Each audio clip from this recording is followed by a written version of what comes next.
best piece of advice someone's given to you that you can bestow upon us? The one that stuck with me the most was my high school football coach, who said to me, "I've seen your best. Now I expect it from you every time." What was your major issue with having your son come out and play rec football with us? Trust. It's just, the Lord provided. I had a settlement come in from a rear end collision from a year before where I got hit from behind, and that was the down payment on a new house. It just all worked out in perfect timing. Like I said, the Lord made it happen for us. But our caveat, if we were coming back here, we're living north of I-12 with certain situations. They already knew, you don't hit, you don't curse, you respect adults, those type of things, So I think we didn't have more hard and fast rules than what mom and dad say goes. But what do you do for fun? I'll work backward. Pickleball right now is taking up most of my leisure time. Where do you play it? Hammond Rec Center mostly. Okay. I mean, if you want to go to DC and make it, then by all means, I would tell my kids, go to Harvard, go to Yale, go wherever, in that area of the Ivy League you want. If you want that life, if you want to be in DC and become a political animal and do that, by all means, that's how you get into those circles right away. We're all internet and watch most of our streaming stuff. But the times I do get broadcast channels for like football season, the advertising kills me. Every male is a joke, a punchline, and a doofus. Every woman knows everything and has to treat the guy like he's an idiot, and every guy's an idiot. Yeah. That's today's advertising. It's been like that for a few years now. It's been like that for quite a while. Oh my goodness. Then Yale comes along and said, we're D1 AA. You can play quarterback here. And my dad was like, you graduate from Yale, you don't have to worry about playing anything. There you go.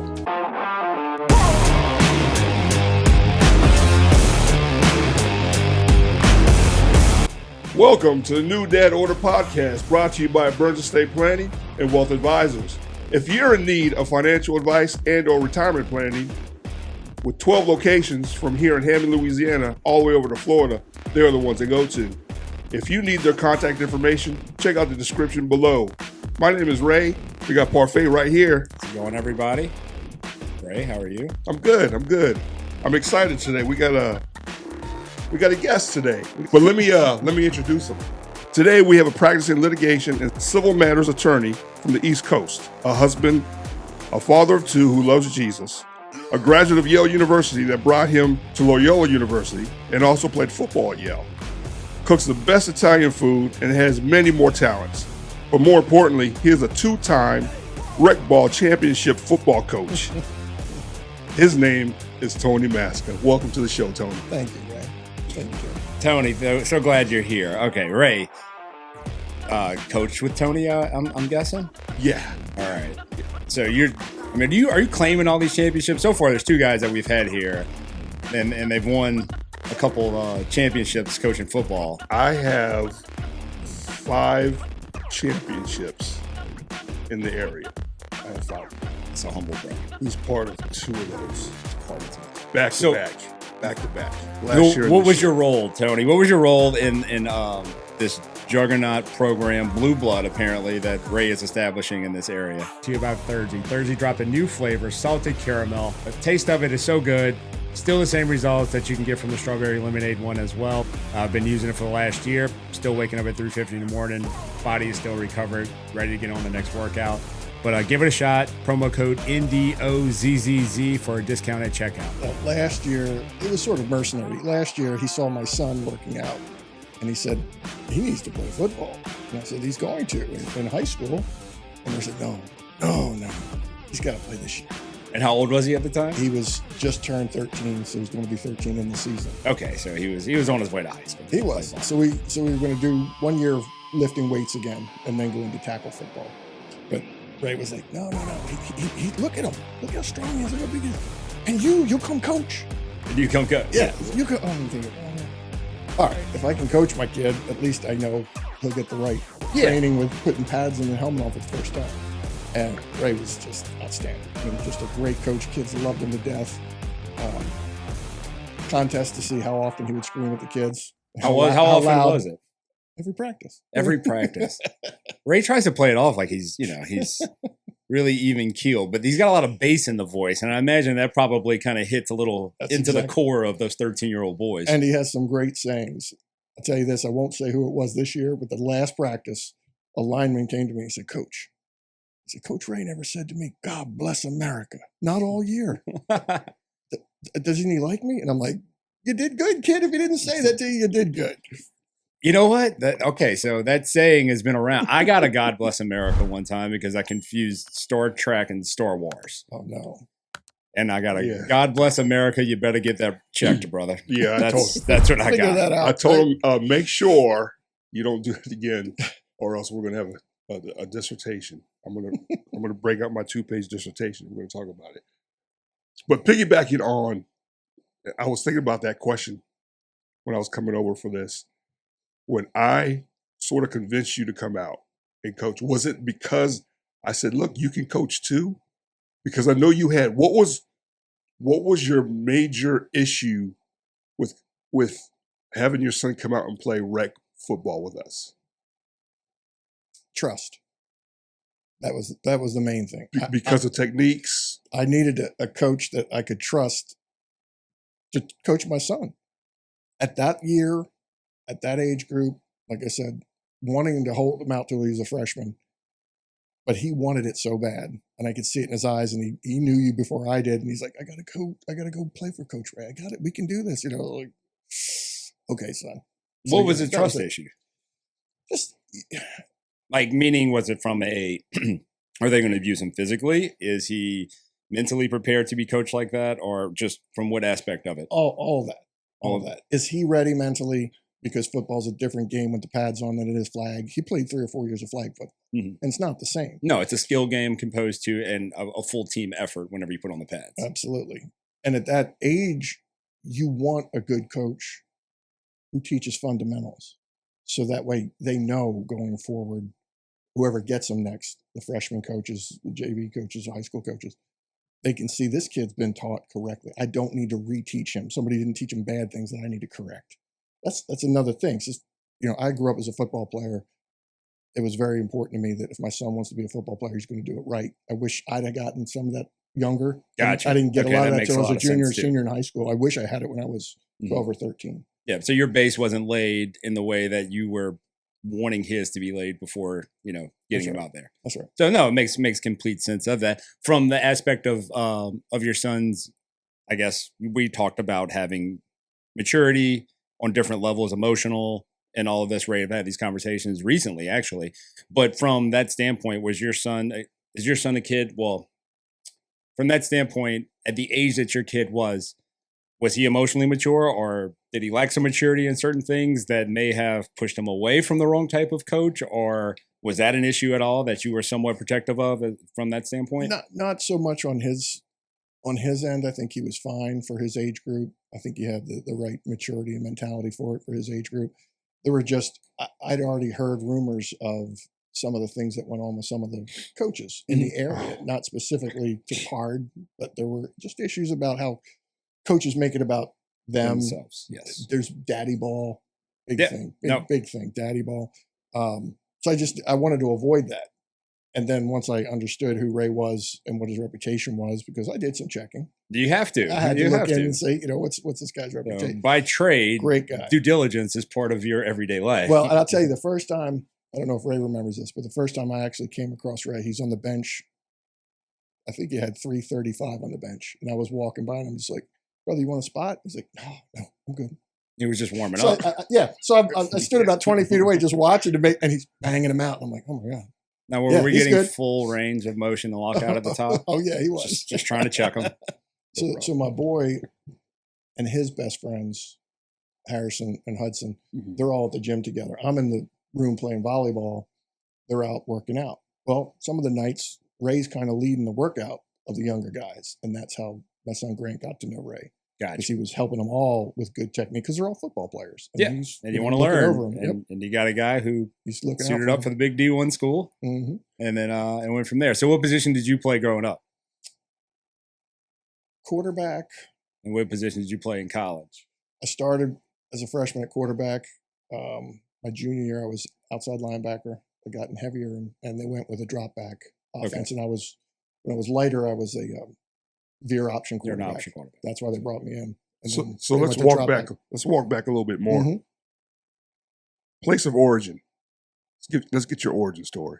Where exactly on the East Coast are you from? So if you drop a pin on Philadelphia, the river's right next to it, the Delaware River. We're right across the Delaware River, sort of like Algiers is from downtown New Orleans. Okay. That close on Jersey to the Philly side. See, I have no idea. I don't know about. You had no idea? No. What, Or you Algiers don't thing? always. No. Algiers? No. Mm-mm. There's the river. I know. You remember? All right. But Remember whenever you let take me a tell you lap this. playing poker Let me tell at you- Harris because you played bad, and you walk out. I took to Chapaloolis. What?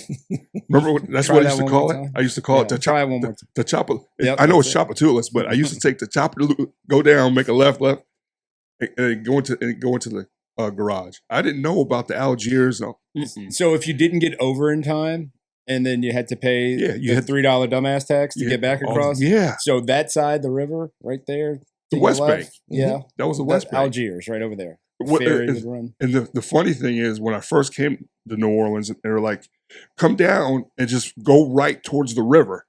Go right towards the river." There was some kind of Mardi Gras celebration out there. Go right towards the river. It was not Metairie. Towards the park, towards the zoo. Keep going right towards the river.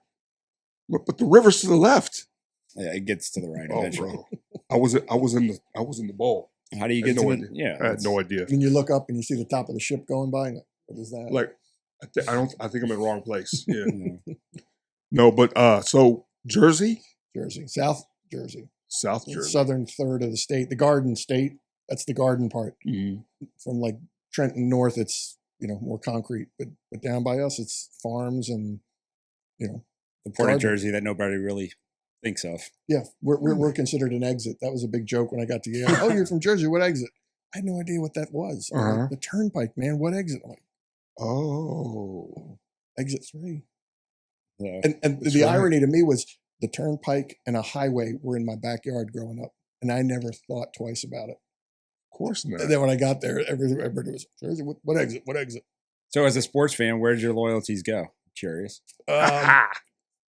Phillies fan, Okay. Sixers fan, Okay. Come on, Flyers fan, come on. Cowboys fan. Yes, Oh my indeed. God. Yes, indeed. I could not stand. I grew up with. And you could stand the Cowboys. I grew up with Ron Jaworski and Harold Carmichael, and they were awful. Bill Berge. I did not like them at all. And the team that regularly beat them was the Cowboys. front running band. Roger and Tony and Tony Hill. Oh, what a great team! Oh, Preston man. Pearson, Drew Pearson. He knows what he's talking about. Look at this. I mean, he knows what he's talking about. Doesn't Breaking it mean he down. knows what he's talking Oh, about. he knows exactly what he's talking about. America's team. All America. these Philly ties, and then you America. claim a division foe. I told as this you. football team. The Well, at rest least of- you moved away the- from there. The rest of it was the It'd have been same. it'd be a great time to put in all those miserable times with the Eagles. It'd be paying off Right. dividends as an adult. When was the last time the Cowboys won a playoff game? Who's been to more Super Bowls than the Cowboys? When was the last Not time they won a many. playoff game? They won 2 years, Playoff 2 game? years ago. 2 years ago, they won a playoff game. But it doesn't mean anything until we make it to the NFC Championship game. So, That's 30 years. yeah, it's going to be a while. It's going to be a long. No, it's been already. Yeah, 95. Already. That's beat right. the It's already Steelers. been That's right, 30 They 30 years. avenged themselves against the Steelers in '95. That's right, 95. My Yeah. goodness. But no. But Jerry's been running the program since then. Yeah. So, Jersey, Mhm. high school, what high school was it? Gateway Regional High School, and Yeah. it was a school that drew from 4 surrounding towns, and my town was Woodbury Heights, and we were close enough, literally, to Philadelphia. We would sit on our patio roof in the summertime, overlooking our pool, and we would watch, like on 4th of July, you'd see the fireworks from Philadelphia because it was That's literally- awesome. as the crow flies, it was a mile and a Yeah. half that way Mm-hmm. to watch. So grew up there, went to the high school, played football, started as a sophomore on defense, and then junior and senior, I started quarterback and strong safety on defense, and then was recruited to play. Some D1 schools wanted me to come right in and play linebacker, like UMass, UConn. They said, you're going to be an outside linebacker. I'm going to play the outside linebacker, but a strong safety. And you said, They said you're not fast enough to be a strong safety. I was Yeah. like, I didn't Fair. want to hear. I didn't want to hear that when I was Yeah. 18, right? But it was absolutely true. But then Yale comes along and said, we're D1 AA. You can play quarterback here. Oh, and my dad was like, "You graduate from Yale, you don't have to worry about playing anything." There you go. So that was like, and then when I went, they brought me in for my first visit. They got me in early. I was their first visit that year, recruiting visit, and they got me a plaque. They sent when I got home. It came like 2 weeks later, embossed wooden gold plaque that said, Anthony Maska, Yale's first paid recruit, 1988. Wow, it really buttered me up. First paid recruit. First visit. I forget what it was. First paid visit, whatever the language was. Okay, You could only take. I think it was 4, 5 now. Okay. Oh, to actually bring a recruit, right? Yeah. First visit under their own. Yeah, I got Yeah, you. they put me up. They paid for everything. Yes. Flew me there. All that good stuff. So, like I said, they sent me home, and then I got a plaque in the mail like 2 or 3 weeks later. It was like a trophy. Just got to say you're the first for this that's year. nice. It was really cool, and that kind of cemented it because the guys from Harvard kept calling, saying, come on, you got to make a choice. I'm like, yeah, I kind of did. I'm going to Yale. So it was Yale, Harvard. Who else did you talk to? Princeton. Princeton. Yeah. I talked to Princeton. Did you? And then they found out my SAT score. We Mm. talked about that. We're not going to put that out there. No, we will. No, we're not. So, No. And then did the phone that call was it. stop abruptly? Abruptly. No. Abruptly. Yeah, it was Princeton. West Point. You ever talked to West Point? Yes. West Point. West Point came to me with a letter signed from my state senator already. That is so sick. Yeah, they showed up with it. It said like I'm already That's in. different. I was in That's my locker different. room. My coach brings me in. He's like, the guys are here from West Point.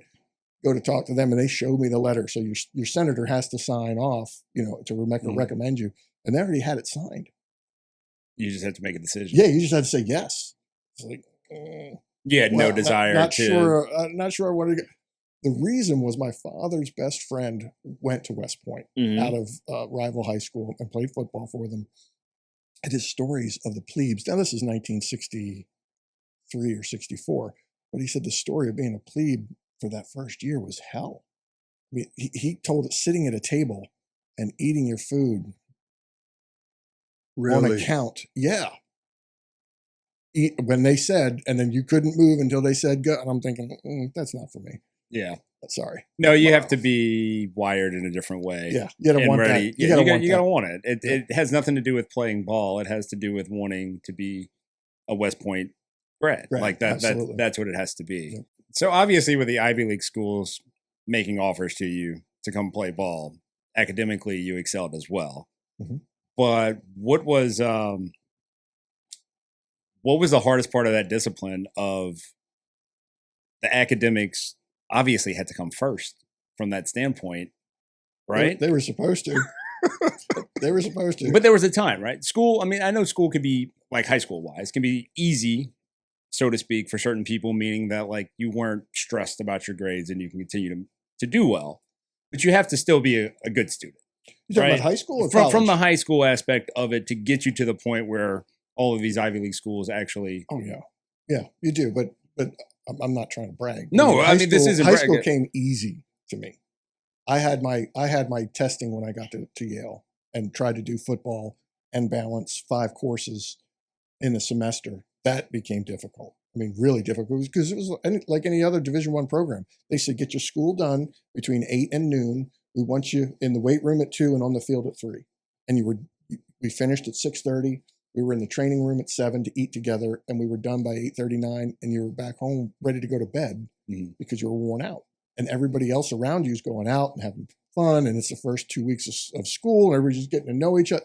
And you're out slaving already. And then we had to pick courses and try to, I would just say the Yale's rigorous academic requirements are real. Yeah.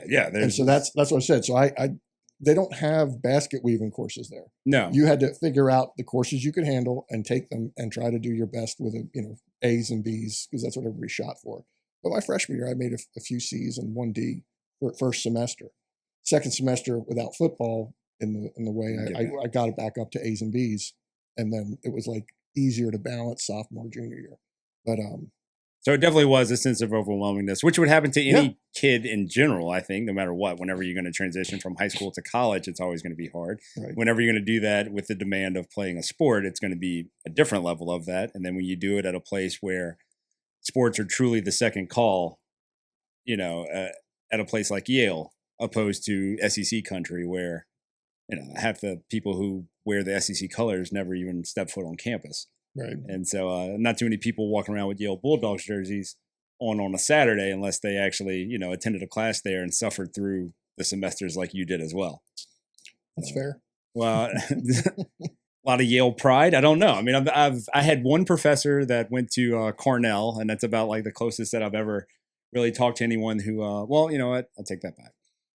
Guy, I never really had a strict conversation with him about it, but a guy year older than me in high school did go to Princeton. But no, not athletic or anything like that, strictly on academics.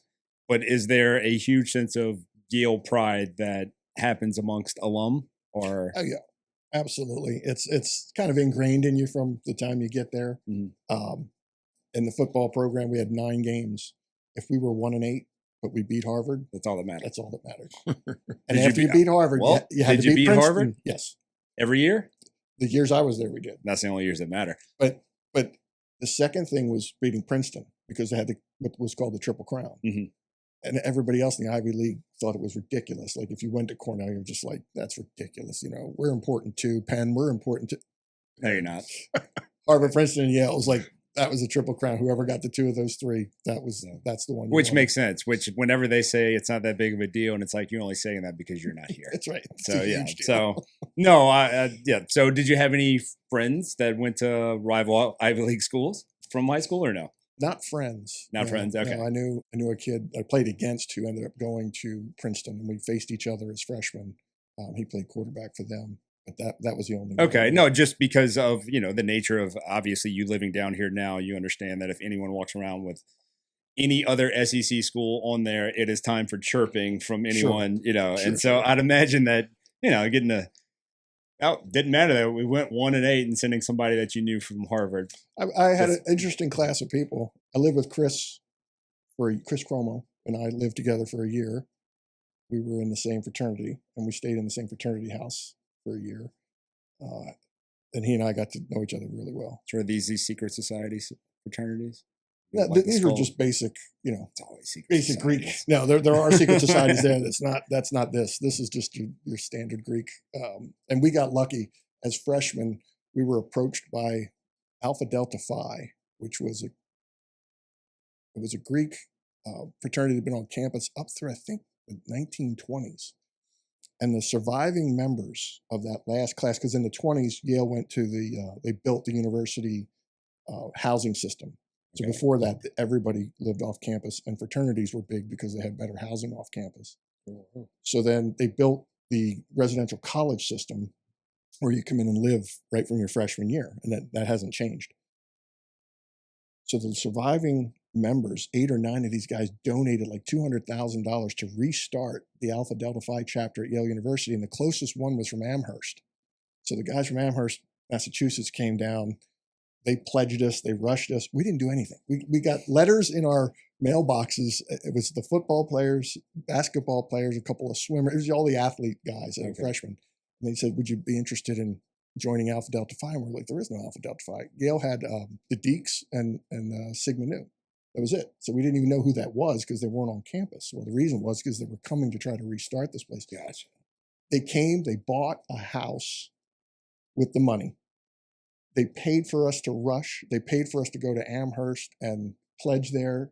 They paid for us to have the first year's worth of parties. So they were committed to the cause. They just right wanted there. the place to restart. We didn't have to do a thing. We're watching guys go through Hell Week, and we were just like, "Oh, that sucks." Because You're we were "Man, just I like, got "Welcome study hall in aboard." an hour. Yeah, they were just like, "Welcome aboard. You're the first class of Alpha Delta Phi in 70 years or whatever." Like, yeah. The guys that we would bring in after us were all the athletes, and they kind of depleted. Deke was always like the football program. Not after we got there. We kind of stole most all of those guys, and Oh, wow. we went into Alpha Delta Phi, and we were right next door to Deke's house. Was the Alpha Delta Phi house. And we'd have parties where our backyard was filled, and the Deeks would have like 2 or 3 people, and they wouldn't come to our parties because they were mad at us. Oh, I mean, we wouldn't charge people to get in. They charged at the door. It was just like we changed everything. We flipped it on its head because we had a lot of money. well, y'all were free rolling to begin with, so we were bankrolled. So that was works nice. out. So that creates for a very enjoyable college experience. I mean, So like Chris was a brother of mine in the fraternity. A couple other guys. Mike Hecht is who runs the Greater New Orleans GNO Inc. It's an investment group that tries to bring money into southeastern Louisiana and New Orleans especially. And Mike's down here now. He moved here about, I think, maybe 20 years ago. I've been here about 25 years. And he's here. And we were roommates as freshmen. Oh, wow. All the way through. We were very close friends. to say small world. Yeah. So a few of us, crazy. have gotten together and stayed together. But has he won rec ball championship? Not yet. No. So there Not you go. yet. So there you go. Something else to send him a screenshot of. I got a real quick question though. Okay. Princeton's in Jersey. Yes. Yale is in New Haven. Connecticut. Harvard's. Yeah. What was the difference? Was it the plaque that got you, or what was the difference? No, just growing up, Harvard and Yale have always been sort of the 2 top schools in my understanding of academic prestige. Princeton was kind of a little bit behind I got those two. Princeton just didn't have the same history. Harvard was, forget, 16.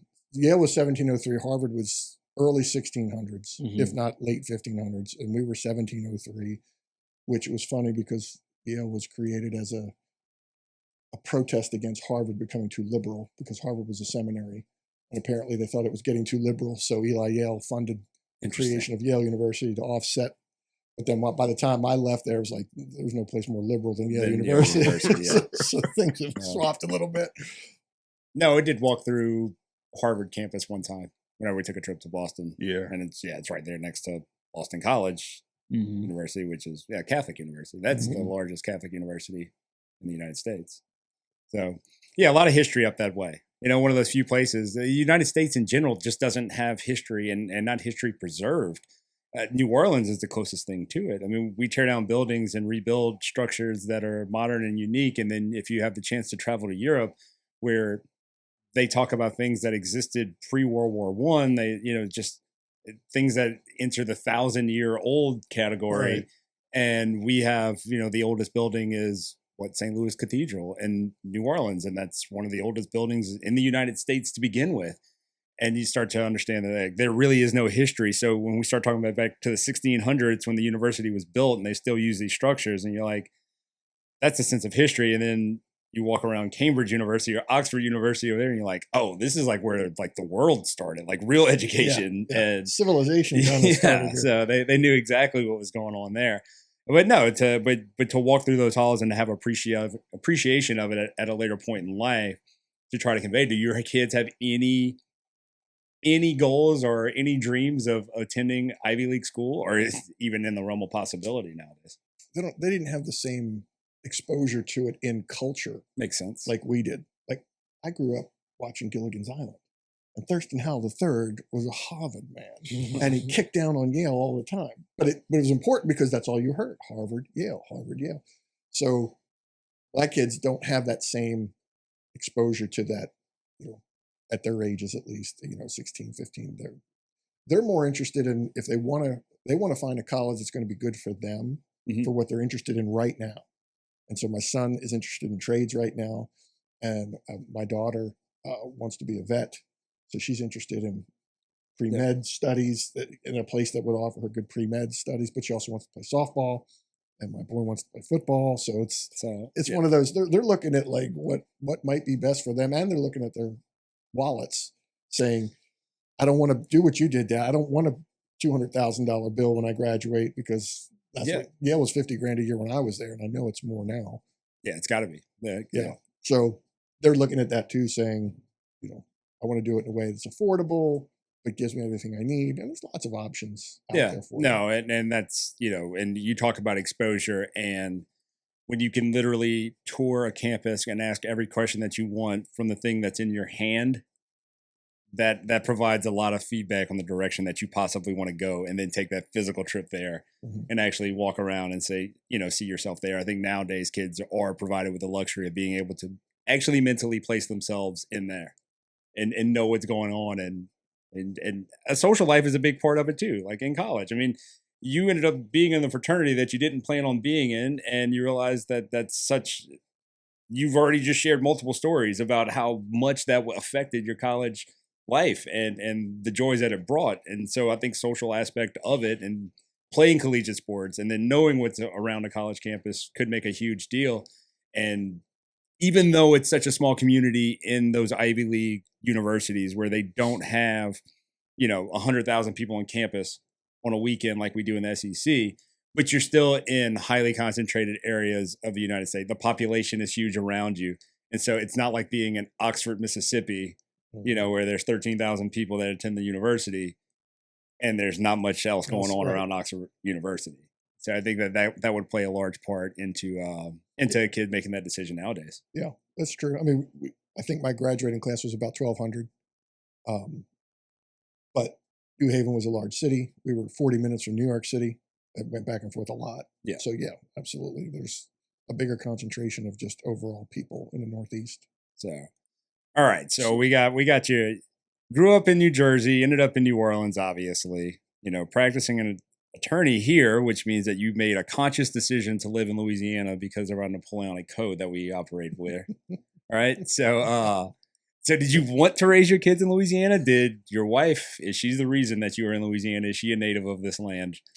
She is not. She was Army brat, Okay. moved all over the United States, spent her formative high school years in Germany, because I think her father was with the military. He wasn't military, but he was a contractor. Okay. And so they moved him around all the time. He was like G or GS 18 or whatever the highest rank was for non-military.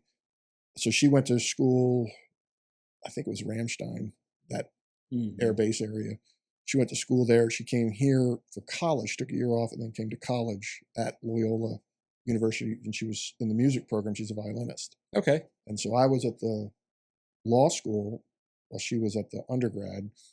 And through living arrangements, roommates, we met each other. And I'll never forget, I met her my first year in law school. And when I met her, I was just taken aback because she was in a black gown for gigging because they were going to play. They were in the orchestra for a play for some high school kids, but the college kids were doing the music. And the girl I was with at the time was working at the music center. So I met Emily and some other girls who were playing in the strings at that time for this play. And I remarked to the girl I was with, "That's marriage material." and the girl, "Hey, look, I'm nothing if not honest." So, and she took it. She was like, "What are you saying?" I'm like, "I'm just making an observation. That woman is marriage material. I mean, she's got it all." And like I said, the girl I was with didn't like that too much. We could say, "Well, look, I ain't looking to get married tonight, so we're good." Exactly. But that was 1994. 1997, we end up living together because she sublets from one of my roommates that was her classmate. So she sublets for the summer. I get to know her even better. We're just friends. Got to know her even better. And then I pass the bar, get hired. I'm working at a company downtown. So I was hired in, the bar was in, I think it was October. So I get hired in October. November, December comes, and it's the Christmas party. And I'm the first guy that they took out of law school. And it's like, you got to make a very good impression. There are 5 named partners at this firm, and they're all there with their wives, and they're all looking at all the new people they brought in. So it was like, I need a date that I can count on to not embarrass me, right, and cost me this job. So I called her up, and I said, "Hey, I got a favor to ask." She said, "What?" I said, "Would you come to this Christmas party as my date?" And her rule was, as long as you don't hit on me. And I said, "Fine. I don't have time to hit on you." I'm like, I'm going to be going around kissing rear ends basically the entire night, and I need somebody who If they walk in with me, they look good, they speak well, and they won't embarrass me. And that's you. And she's like, okay. And we went and we had a great time because there was no pressure. Yeah. There was no expectations. We had Ground rules were set. and we had a great, and that's where I think we understood where we could have that kind of relationship and that kind of time with each other when there was absolutely no pressure, and it was great. So long story short, she's back to school. She was with a boyfriend for a while. She graduates, goes to Colorado to do music therapy with her degree. So it's about 1999 at that point. Columbine happens. Wow. She was outside of Columbine by about 10 miles. And I know she went to the high schools. So I called her and I said, are you okay? I just heard this on the news or whatever. And she was surprised to hear from me. But she said, yeah, I'm good. And so we got to talking again. She was going to have to come back to New Orleans for a wedding later that summer. And as we talked, I said, if you need a place to stay, come stay here. She knows the house. She's lived there. So she was like, okay. So we got talking more and more, and we started to understand that we really started. It was easy. We were in love. We were in love. It was long distance, but we were in love. And when she got here, and that was it. It was like She asked you to go to the wedding as a date? Yes. You tell her as long as you don't hit on me? I did not. I should have.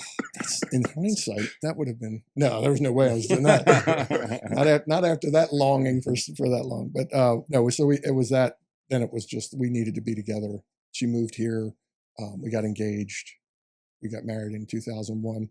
And I'll tell you this: most of my family is from the Northeast. Mm-hmm. Most of her family's from out west, Montana area and Washington. And so we set the date October 27th, 2001. September 11th. Oh, gosh. About 45, 50 days before our wedding hits, nobody's flying in. So we had 200 some wedding people sent out invitations, said they were coming. And I think we ended up with like 50. And so we filled it in with inviting more people that we worked with and all that. But it was, all of my relatives were like, y'all have a good time. We ain't flying. Although it was probably the safest time ever to travel. Exactly. At that time. It's like, that's not going to happen again. No, I made an international. My sister lived in England for a few years. My brother-in-law was in the Air Force. And I went and visited her. That would have been the start of my sophomore year in college. Right before that semester started in 2001, I went and spent a couple weeks there. Flew back in. This was like third week of August. And then that happened. And I was like, my dad literally walked me to the gate to get on the plane whenever I was flying to go meet my sister.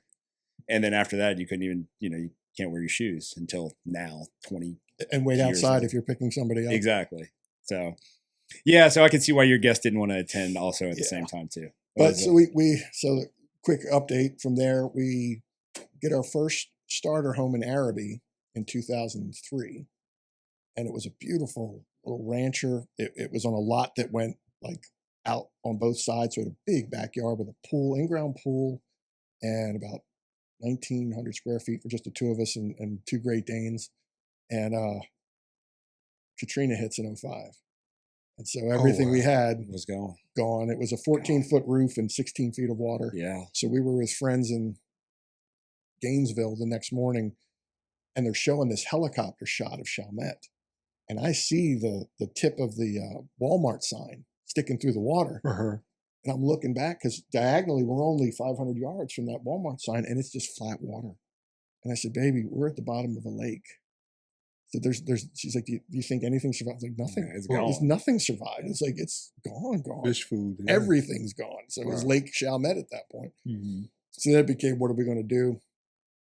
I stayed in North Carolina with friends of ours for about 8 months. And we hunted and ate off of like 7 deer that we shot. And my wife was at the time trying to get into medical school. So she was doing all the field dressing and butchery. She loved it. Oh, she loved it. She was dissecting. And so Vincent, the guy we stayed with, he'd kill him, call her out there. She'd field dress him and dissect him. And then I'd turn the meat into food.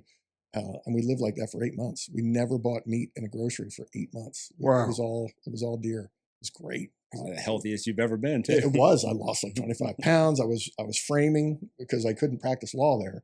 So my buddy's a contractor. So he's like, well, put your tool belt on. We're going to go frame. And that's what I did for 8 months. I started framing buildings. And I learned, from the foundation up to the roof, how to how to frame a building together. And then we would do interior jobs when it snowed or when it rained. We'd go, switch out a kitchen, switch out a bathroom. That's got to create a certain amount of humility for you at a point in life where you had achieved everything that was going to be the white collar job, to get up and truly do some labor that you didn't mind. I mean, you lived off the land. Yeah, no, it was. And then you built things for people. Yep. And to give that appreciation for later in life, knowing that, like trying to find the perfect date to go kiss the right amount of tail at a meeting, at a Christmas party. Right. So, you can make the right connections that's gone because everybody's in the same boat. Right. And, and I'll boat's tell you a this. bad pun, but everybody was in New Orleans. About 8 months of carrying lumber and framing, I was ready to go back to my desk job. Yeah, I was seriously like, we yeah. got to get back. I got to start practicing law again. And people were resettling.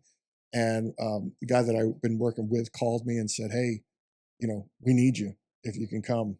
And it just, the Lord provided. I had a settlement come in from a rear end collision from a year before where I got hit from behind. And that was a down payment on a new house. It just all worked out in perfect timing. Like I said, the Lord made it happen for us. But our caveat, if we were coming back here, we're living north of I-12. That was the caveat, right? Now, just remember that because we're living north of I-12. Yeah, I mean, that was great. Yeah, so from 2006 all the way to 2021, it was great until Ida drops a tree into my house. And then we lose 70% of everything we owned the second time because the water came in. We were staying with my mother-in-law and the water had come into the house and just got into everything. A slightly different factors because you had two human beings that depended on you guys for everything as well. Exactly. So how were they with that mentally? I don't know that it was a mess up as much as one of the things I'd never figured out how I should have handled right was them being out of their home for 14 months at that age. Because it was hard enough trying to keep everything together. And I thought as long as they had a roof over their heads and they were fed and we were all together, we'd pull through, right? But at the same time, they don't have their things. Yeah, they don't have their toys. They don't have their friends. We were in Jackson, Mississippi at a Hilton for 6 weeks. The four of us and our Great Dane in a two queen size beds in one room. And after a week, I was at the desk every day because we had an adjoining room and there were some rescuers from a different state that were staying in the other adjoining room. So I said, when are they leaving? Oh, in about 4 days. I'm like, I have to have that room. I have to. We don't know how long we're going to be here. So the manager felt pity for us and he made sure he held the room for us. So now we had 2 rooms, adjoining, which made it a little better. A little better, yeah. It takes a lot of love to get through that amount of time in a hotel. And my mother-in-law was there. She was like 2 floors below us and she had 2 dogs. And it was just, that was the closest place we could find that would allow the dogs to stay with us. That's why we had to go to Jackson, Mississippi. And nobody's in Jackson, Mississippi. The place is blown out. Yeah. The only thing there is Jackson State and some government buildings. But downtown Jackson it looks like they never recovered from COVID. Like it's just everything shut down and stayed shut down. So yeah, we here where we're recording at, I don't have one tree on my piece of property because of that storm, and we were very lucky that one of them didn't go through our house, and we kept a couple trees in the backyard. And as soon as that thing was over, I'm like, they're gone. Like we're getting them out of here. I'm like, if a tree falls in my house, it's because a neighbor didn't cut down theirs. So no, I'm paranoid about that. But yeah, that is a huge thing because, even though they're young and it's obviously material goods and you're like, yeah, but you're not hurt. We still have everything. But for them, that's the most important thing in their life. It is their life. Gone. It's their bedroom, their toys, their feeling of self was tied into those things. And that's fine because you're, 8, 9, 10 years old, whatever. That's what it's supposed to be. Yes, exactly. So that's the thing I wasn't ever thinking fully through was how that might be, hurting or affecting them. The Lord came through again at the 6-week mark. The pastor at our church has some rental property, and a gentleman he just signed like a 2-year lease with, because the gentleman and his wife had separated, they got back together. So the gentleman called my pastor and said, "Can I get out of this lease?" And he said, "Hold on." And they called us. Yes, we got something. Don't worry about it. Break the lease. And we were in there within like 2 days. And so it was behind Trafton Academy so right off of North Cherry in Hammond. So it was a nice 3-bedroom place, big yard for the dog. And so there was another, 13 and a half months or whatever it was that we were there. But at least it was a home. And they were closer to back home, to their friends. Everybody was close, right? I mean, we everything. homeschool, and it made so much of a even difference. the happy story of the couple Getting figuring back out their together, situation right? and getting back together. Again, like the Lord came through. We needed it. Lord provided. So that's good. But it's also great to understand that, it probably messed up there in the sense of not truly taking into account of what meant the most to them, and not just saying like, you have your health, we're good, no one got hurt, but understanding that there is a level of sympathy that, they would need for that, and something that I definitely need to bank in my memory, living, where we live at. And if some type of trauma happens to that extent, that, it is a big deal. It does matter, because their little social life of the people that they see every day is taken away from them. It's hard. I mean, like, you don't even have to enjoy school, but you're still going to enjoy some moments with your friends. And they weren't even, they didn't even have the liberty of doing that. And then sometimes you have the survivor's guilt too of, where, yep, they're away, and then now they feel guilty because they can't be here with their friends to just to be with them, if someone lost something. And I don't know, there's a lot of factors that go into that with little kids, where we probably don't ask enough questions around trauma moments, and they don't show a lot, and they seem happy, yeah, or they seem content, but not necessarily. And then even whenever they show it of what's the right time to press, what's the right time to bring it back up in conversation, just to make sure, where did they block it out? Because it's like, maybe you shouldn't block out these things that happen, but you're good. Do you remember this? Do you remember whenever that happened? And just kind of see what kind of emotions it provokes. It's not a bad thing to relive certain traumas. I don't believe it is. I think blocking it out will not help you grow as a human being one way or another.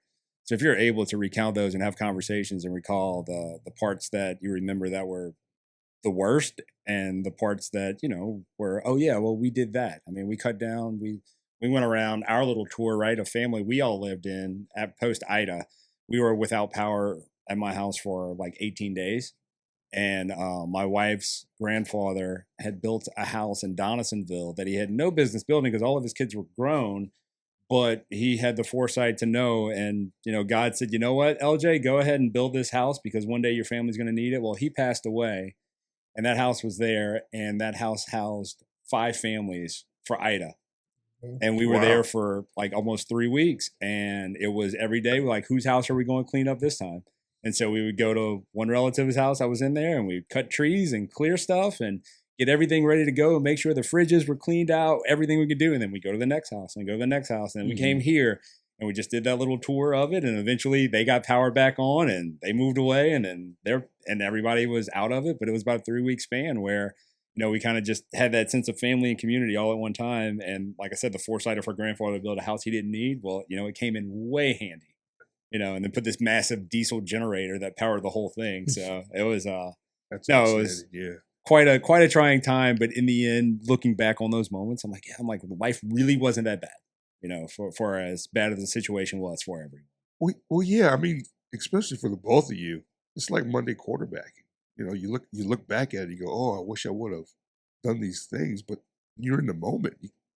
You're not really thinking about that. You're like, I gotta take care of it. But no, it's just Monday quarterbacking, to understand that, whatever you had to go through, I mean, you had to go through it in order to think about what it was before. But kind of, but keeping those things in there, right? Like, you don't want to make the same mistake twice. Yeah. I think this provides so I don't know if you, what he was talking about. I don't know if you want to go back and talk about it and talk to them about it, and see where they're at with it, or where they're at going forward. But in talking about the kids, what kind of rules did you have in raising them? I know you talked a little bit about, you always talk to them, and this is great. I like that you said never use the baby voice. I know he is a lover of that fact that you didn't do that.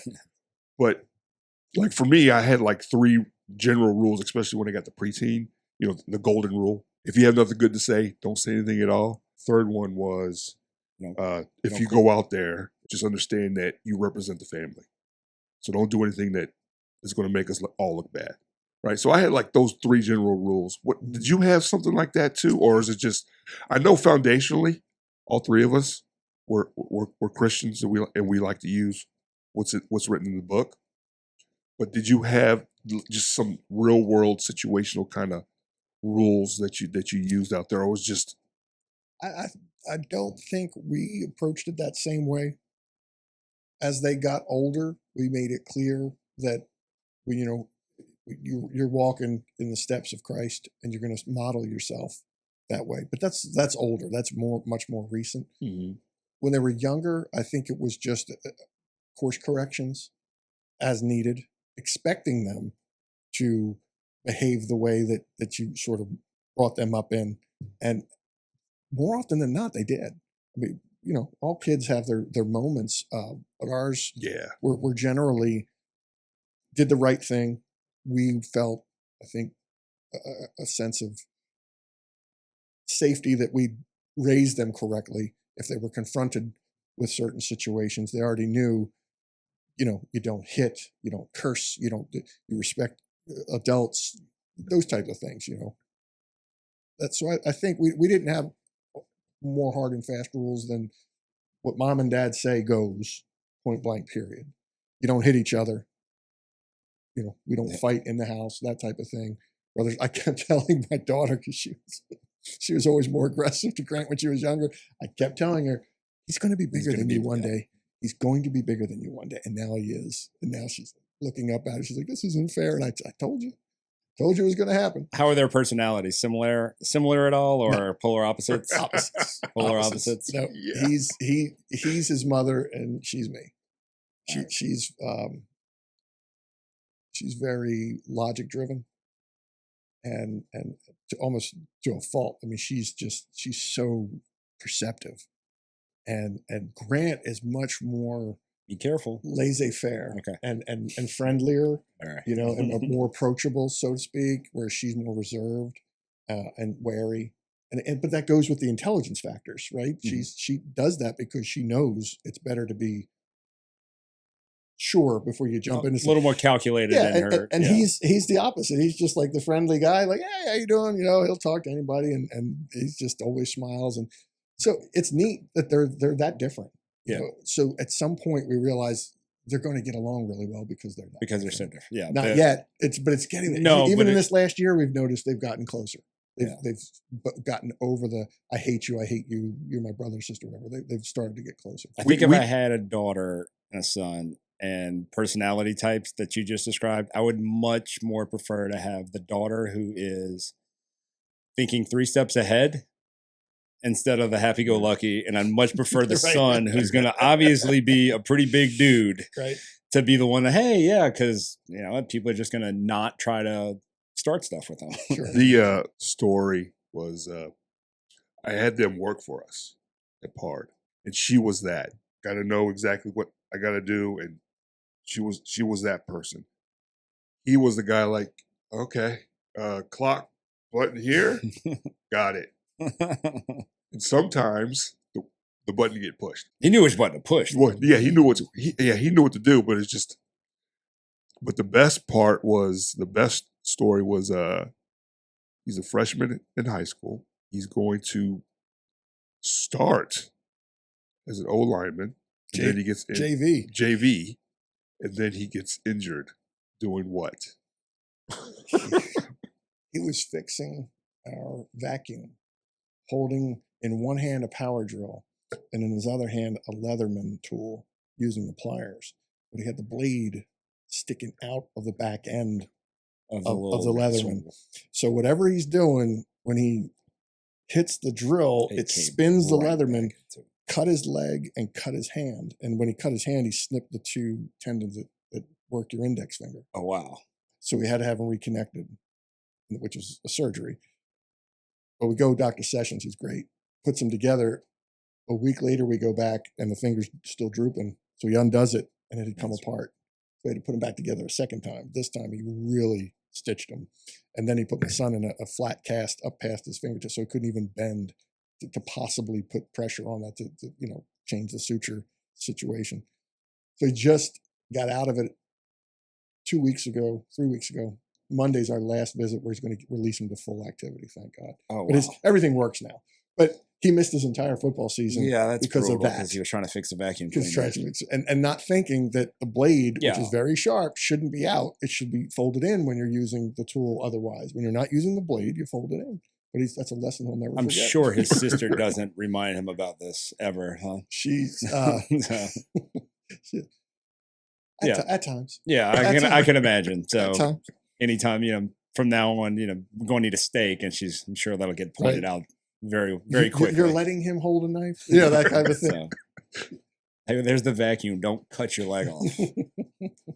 So you are a lawyer, but going way back now, Yale, did you come in with the idea that I am going to study to be a lawyer? No. Because I know when I went to Pitt, I was going to be a business major. I was going to be the man. Yeah. Double major. You had a double major when you wanted to get into business. I was going to be the man. Be making that money. I was going to go to Wall Street. I was going to be it. And then I took not micro and macroeconomics. It was another. Oh, it was business calculus. You ever take that? I Became an English major. There you go. Yep. All right, So- very quickly. I did not know that I was going to be a lawyer, but Mhm. I knew I had a penchant for argument and logic. And so once I was a sociology major with a psych minor. And so when I graduated, I went back home for about a year working with a youth advocate program, like a Big Brother program for kids that were pulled into the judicial system. So you got paid to spend up to 20 hours with individual kids. Wow. So I joined that, and then immediately the guy running it called me in to be his administrative assistant, who could work at the computer and enter data and do all that and keep track of the entire program. I think we had like 8 advocates and maybe 15 or 16 kids in the program we were tracking. I'm working in a building that had like 7 or 8 different office suites. And the gentleman across from us was a pharmacist. And he saw me in there. We would talk every once in a while and sometimes just eat lunch together when we both bought our lunch. And he was an older fella and just a kind older man. And he told me, he's like, Tony, what are you doing here? He's like, you need to go get an MBA, go to law school. He said, my son's in law school. I'll never forget, he's at the poolside reading law books for 2 hours and then that's it. I'm like, really? That's law school? And he's like, yeah. I said, go to law school. So I went home. I That was it. got the LSAT program for my computer, started downloading and running some LSAT quiz. I'm like, this really isn't that bad. And it's all logic-driven questions. It's not a lot of math. It's not a lot of spatial thinking. It's logic. I was really good at it. So I was like, okay, I can do this. So I took the LSATs, sent off my results to back up a step. My college roommate, Mike, who's here with GNO Inc., his maternal mother and her whole maternal side were from here. She was a Levy, and they're on Audubon Place. Lovely people. We would come down for Mardi Gras, Halloween, Jazz Fest, whatever. So that's how I got to know New Orleans, because he would come and we would come visit him.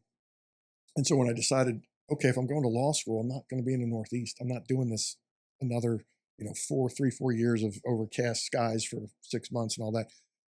How about New Orleans, right? There's Tulane, there was Loyola, there's LSU. So those are the 3 schools I applied to. That was it. Applied to those 3 schools, and Loyola accepted me first. So I'm going to Loyola. Because I knew at that point, speaking to other attorneys that were like, it doesn't matter where you graduate law school from, unless you're going on to be a professor and you want to get like an LLM or something, then it's a little more important. But if you're just going to be a lawyer, passing the bar is the important part. Mm-hmm. Yeah. So go pass the bar, go to law school, pass your bar, and be a lawyer. So it's okay. So I went to Loyola Law School. And that's how I ended up choosing the place. They chose me first. So I said, okay. So I went right from getting my results in. They send you a plaque too? No, they didn't send you a plaque. I should have told them. You should have told them. That's I it. should've told Like, them. you give me a plaque, I'm coming. I tell you what, though, you're bringing back bad memories. I come to the financial aid office at Loyola and make sure it's all covered, because I'm taking out loans, right? And Yeah, it's they're proud all of their law covered. school too. Yep, it's all covered. I'm all set. Within the first 2 weeks, I get a notice in my mailbox at the student center saying, you need to come to financial aid. You're deficient like $5,000. So I go back over there. I said, we settled all this weeks ago. I said, I made sure this was done. Oh, well, this money split over both. I said, I asked specifically, because I'd gone through this in undergrad. Is this money for one semester or two? And you told me it's for one, right? You told me it was going to be over both, but now you're saying, oh no, it's one. You don't have the whole year paid for it. That's not what y'all told me. Y'all told me this was covered for the year. Now you're saying it's only the half year. So they sharpened their pencils and did what they needed to do to make it right. They fixed it. But I'm like, it's one of those things. It's like right away you're trying to get this going, and suddenly if you can't pay this, you're going to be out of here. Like, excuse me, I had all this set. That's why I came. Y'all verified this was done. So yeah, that's a bit disheartening. But I guess being the logical thinker that you are, it's just like, no, they're going to see it my way because I know I'm right. We just got to get them around that corner. They don't want to lose my financial aid. That's what I really thought. They know I'm you're there, you're committed. $50,000 a year or whatever. So they're going to find a way to make sure they get to keep me. For sure. So they can keep that money. And they did. Yeah. So. In the end, they're a business. So, providing a good, that's right. You're going to consume it. And you have a doctorate degree. Is that correct? A Juris Doctorate. Yeah. That's what you get here. Awesome. Awesome. Your wife also has She has a PhD in cellular molecular biology. She was headed to med school. Her first day at med school was August 29th, 2005.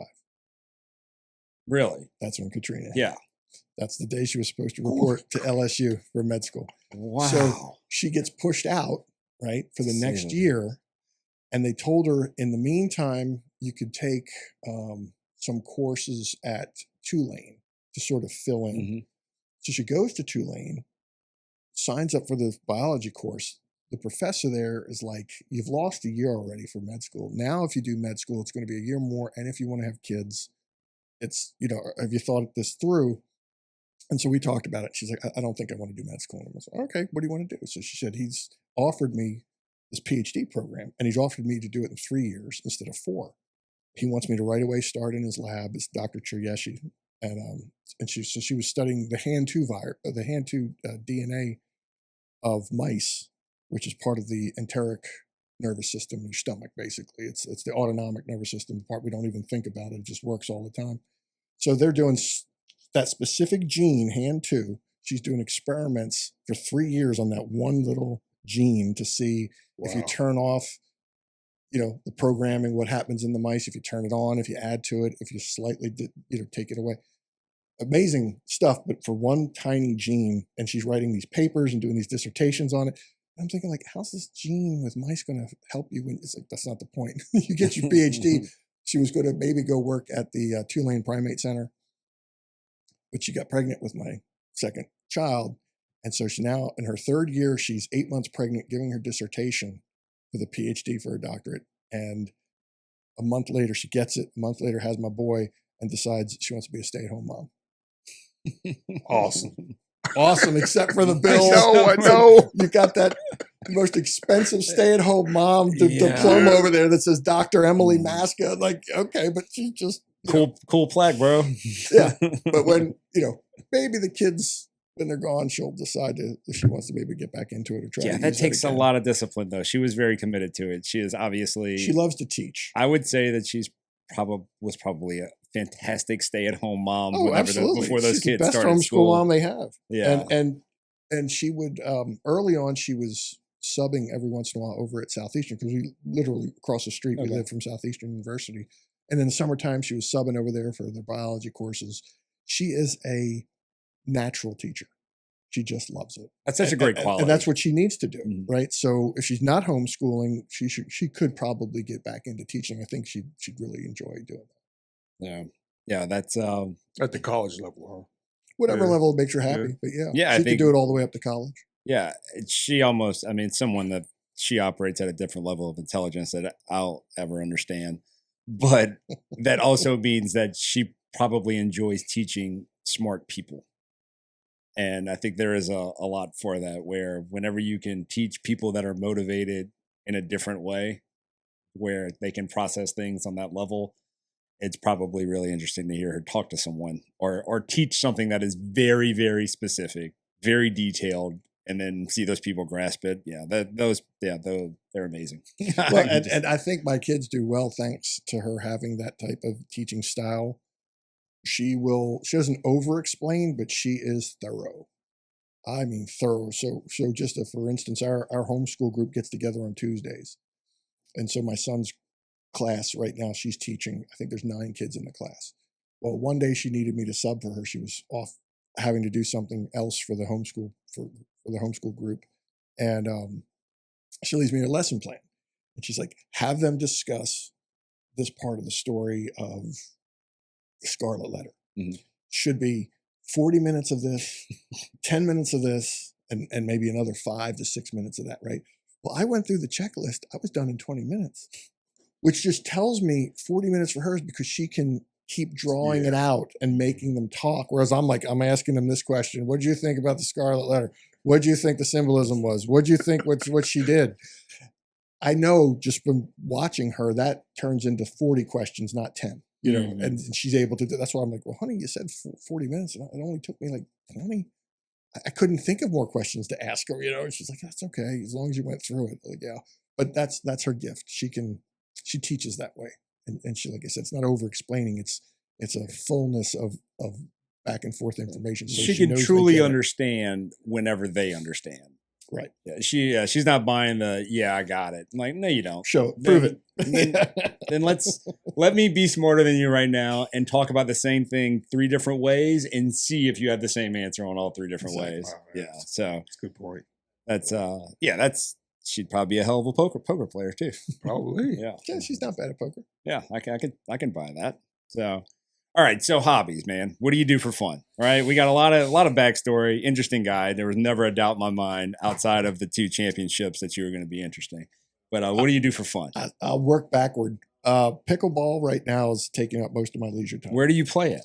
Hammond Rec Center mostly. Okay. In the mornings with the old guys. With the old guys? I don't know. No, he's right. I mean, it's probably 60s, 70s, some 80s. Okay. And they're good players. No, we'll play a little pickleball too. We play at 4:30 in the morning in North Cyprus. Okay. So you know Tyson? Yeah. Tyson started playing with us. Yeah. His kids are homeschooled. Right. We homeschool together. But yes, Tyson plays pickleball. He comes out there on Tuesdays and Thursdays and play. I don't always play. If the workout sucks for CrossFit in the building next to it, then I'll go play pickleball with them. But if the workout's good, Tyson's good. Tyson's pretty good. He's a good player. So, but he'll come in and say like, "Man, it was cold this morning." I'm like, "You really went at 4:30?" Yeah. It's like, are there really people out there? Yeah. Yeah. He's like, we had 2 or 3 courts going. Oh, yeah. Okay. There's usually, minimum 5. Sometimes there might be 8 people out there, and we'll have 2 games going and losers walk kind of thing. I'm telling you, when North Cyprus built that thing, I'm like, you got to be kidding me. It cannot be this popular. Well, at 4:30, it's fun at 4:30 in the morning, right? Raise the friend that texts me at 10:15, and I'll reply at 4:05. 4:05. So that's Ray and I's relationship right there. I've got some friends like that. Yeah. No matter when you text them, it's like 5 in the morning. You're getting the responses. Yeah. So I won't get that for 5 more hours. Yeah. I'm like, Ray sent this after 10:30. I'm like, bro, you might as well mailed it. So I realized that when I said, I'm like, oh, he's out. Yeah. He's out. No worries. So pickleball. The reason I got into pickleball was for about 2 or 3 years, I was playing volleyball. Like I said, I was playing when Grant would be lifting weights with Ray. And I'm playing with younger crowd very competitive. Well, they're always looking for more competitive. And so they found out that Southeastern started running volleyball, and they could go over there and pay, I think, $11 and play at the rec center with younger people and more competitive games.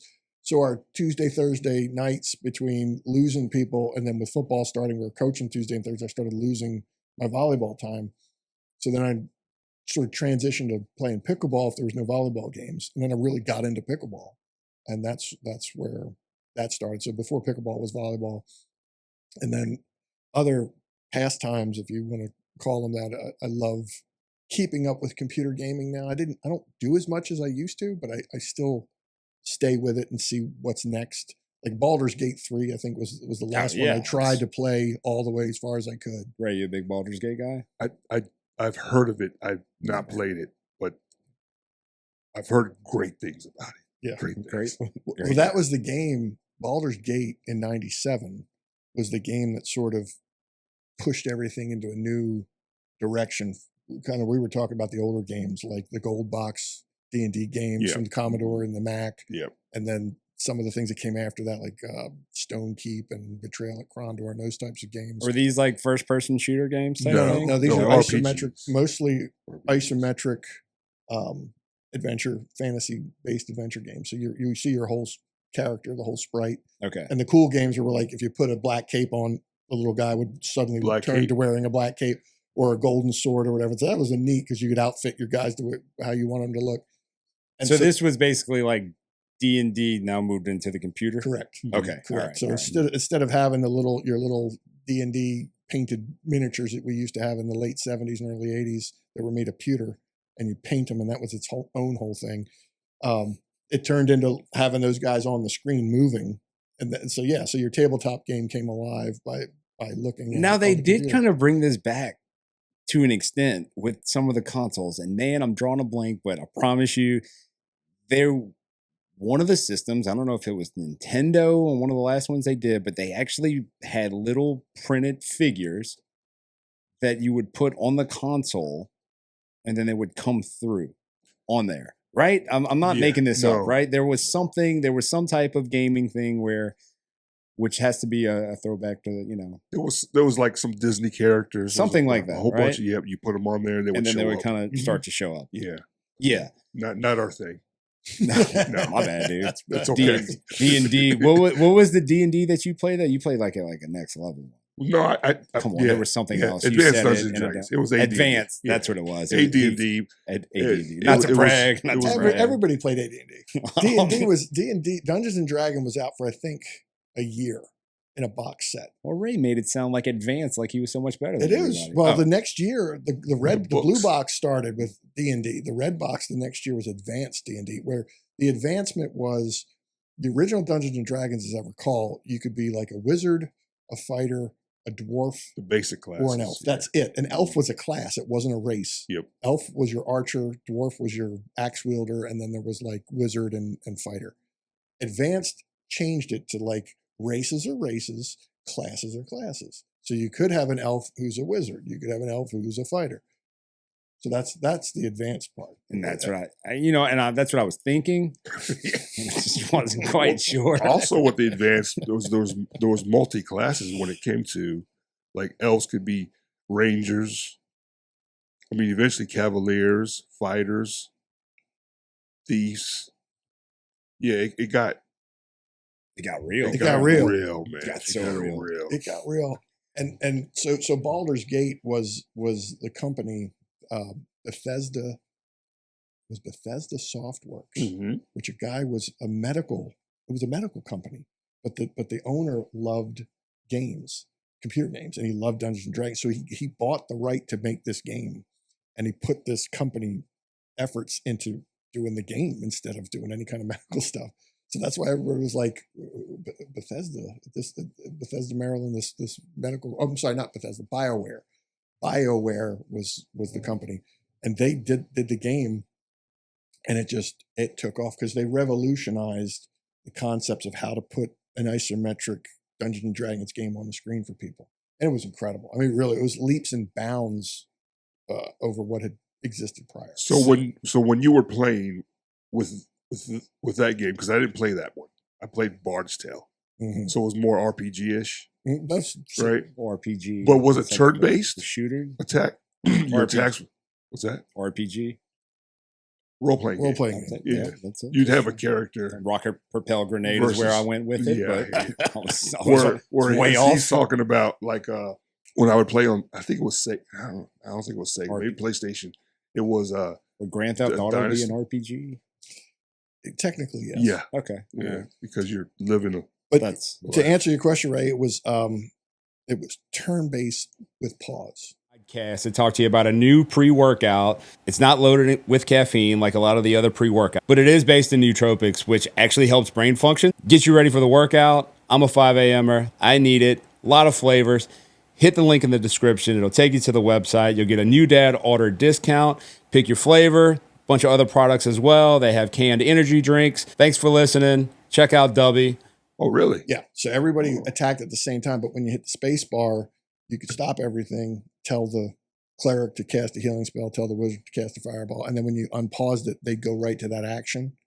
Instead of taking each one in turn, pausing it, you could give your orders or just let it go, and it was like a real-time strategy game. Almost every attacked at once.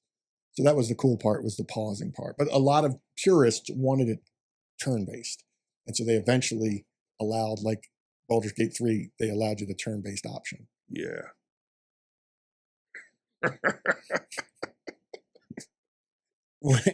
Don't worry, my kids grew up on consoles though. All right, so that was my next question: was any consoles allowed in your house? Absolutely. Okay. They loved the what we started with, the PlayStation, then the PS2, the PS3. I think that my son still got the PS3. They got him a Switch for Christmas a couple of years back. Okay. And they promptly left it on a field trip. Okay, so they had a Switch. They had a Switch, and somebody in Mexico, like 2 days later, is trying to use my account to buy a new game, and it's from Mexico. I'm like, cancel the account, shut it down. So that's they went on a tour of a tugboat, I think it was, and they left the Switch, and so crew member, somebody, took it back. Oh well, can't fault them. I mean, at that point right there, what are you going to do? Not try to buy a game, right? So they have an account. Yeah, my kid, we don't. He doesn't play. The only games he really plays is play sports games. On the PS5. Madden. So Madden, NBA 2K, Soccer. FIFA. They'll have the FIFA World Cup game coming out this next spring whenever the World Cup comes to the United States. So we'll probably pick that one up. College football's back. Yeah, That's and then he'd cool. do. He was on Fortnite for a while. They've been off of that now. So yeah, my kids did Fortnite. They loved Fortnite and they loved Minecraft. They still do. They still like journey back into Minecraft and Fortnite at times. Yeah, he hasn't. He never got into that. We went and watched the movie. The movie was good. I didn't mind the movie, even though it had nothing to do with it. I'm like, oh, this is what happens whenever good actors are on the screen. It's just not a bad movie. The new one now is Arc Raider. It's You playing that one? Yeah. Okay. Yeah, I just started playing that one. Yeah, it's crazy. But that's more of a like a first person shooter. Well, it's a third person shooter. I prefer third person over first person. Yeah, I like the Seymour dude. Yeah. Not a big fan of looking at James Bond, the GoldenEye. Like that was what we wasted. We missed a lot of class in college because of GoldenEye playing that one. Where the screen would go into 4 blocks and then I got a buddy that just loves that game. So was Sega, right? Wasn't that Sega? It started off on N64. Could be wrong. 4 and then PlayStation. I think that's what it is. It's 64. Yeah, it's bringing back memories. We had a Sega in our college dorm, and we played this game called Ghouls and Ghosts. Ghouls and Ghosts. Oh my goodness! Was that an arcade game too? Yes, it was. And then it adapted into it was a side okay, I scroller. remember that. It probably had it at Pizza Hut because there was all the games at Pizza Hut. At Pizza Hut. Back whenever you could sit down at Pizza Hut. No, in college we'd be playing at Nintendo. And we would play what I call it, Tecmo Bowl. Yeah. And then the NBA game where you just jump to the double side. Dribble. Double dribble. Double dribble. That's it. That was how it was. That game was horrible. Yeah, it was so bad. We were rocking it. RBI baseball. RBI baseball. RBI baseball. Yeah, that was fantastic. Yeah. Fantastic. That was it. But I mean, really, like Super Nintendo was my first real one. Nintendo was more my brother's. He's closer to you guys' age, just a little bit older. Then like he's a little bit older than me, so closer to you guys' age. So Nintendo was like his prime, and then Super Nintendo was really like that was like mine. Like I got a Super Nintendo. We got a Nintendo, but really it was my brother's. Yeah. It was my brother. So the Super Nintendo was actually mine. He didn't have much claim on that one. But yeah, so all right, so gaming and pickleball. And whenever you get free time, I mean, I imagine a lot more pickleball than gaming. I try to do that 3 days a week with pickleball. I try to do Monday, Wednesday, Friday mornings. It's activity, and it's. I've lost some weight, honestly. Everybody I've seen lately has been like, "You losing weight?" And apparently, I've lost 5 or 10 pounds playing pickleball. Well, that's not the worst thing in the world. No, I wasn't trying. But that's even better. Where you're like, well, the diet hadn't changed, but the activity level went up. So I haven't done anything differently. Yeah. I love cooking. Oh yeah. Grew up with an Italian family. My grandparents came over from Italy and opened a pizzeria in South Jersey. So I kind of grew up behind the counter in the pizzeria. That's great. Learning how to make, 20-inch New York style pizzas. So full-blooded Italian? Half. All right. But my mama came over when she was 10. Oh, wow. They brought her over in 1955. Okay. They came. My grandfather came in like 52, I think, and then brought my mother first, then his son, then the wife came last. My grandmother came last. So you were a lawyer that worked for a law firm. Are you still with a law firm, or are you on your own now? Oh, I've been on my own since 2012. I worked for a big firm from 97 to 04. Worked with my buddy Joe McMahon from 04 to 08. And then worked with my buddy Walter Woodruff and Eric Bopp from 2009 to 2012. Then went out on my own. You know a lot of people, but you're being very humble about it, aren't you? By a lot of people, what do you mean? I don't know. I'm saying like famous people. I know some. Yeah, I know a few. you know a few. But when you go to a school like Yale University, you come across some people like John Rockefeller the fourth was in my class. Jen Connolly, Jodie Foster was there. Ed Norton was a year above me. There's I mean, it's a different circle of life. Samantha Power, who was Obama's cohort. She and I didn't see eye to eye. Of course not. But she was there. Yeah. So I mean, there's people I know. I mean, rightfully so, though. Should be that way.